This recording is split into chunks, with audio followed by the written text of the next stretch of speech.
Mason Jones and David Onama in the UFC lightweight division. Another short notice fight after the last one with, let's check right here, Jonathan Martinez and Zviad Lazishvili. The original opponent for Mason Jones was supposed to be Alan Patrick. I'm going to be quite honest, he would have absolutely destroyed Alan Patrick. I believe he was like a 7-1 favorite, 95% going Jones. Because the last time that he did fight Alan Patrick, he destroyed him in the striking. Absolutely whooped David Onama in the striking. Or sorry, not whooped David Onama, absolutely whooped Alan Patrick. But an eye poke ended up making the fight a no contest. Sadly, that fight, he was going to be a bigger favorite than he is over David Onama. If you look at those odds, minus 625, and now fighting a short notice guy in David Onama, he's even less of a favorite at minus 550 right there.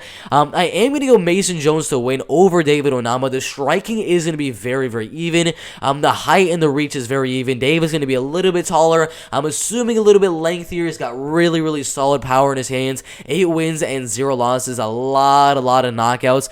Mainly being, literally all of them are finishes. He has a couple of submissions there, but mostly a bunch of knockout wins on his record.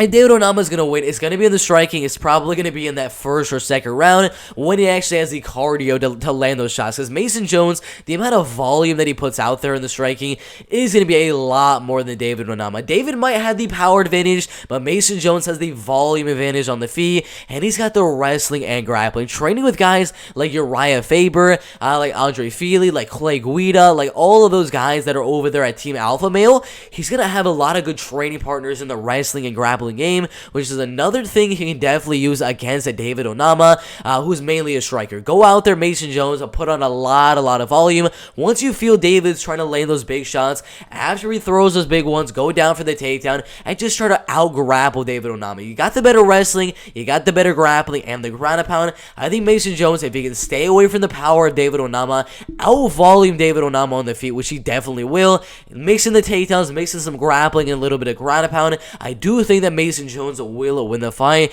probably by a 30-27 decision, but a really good fight in the lightweight division right there.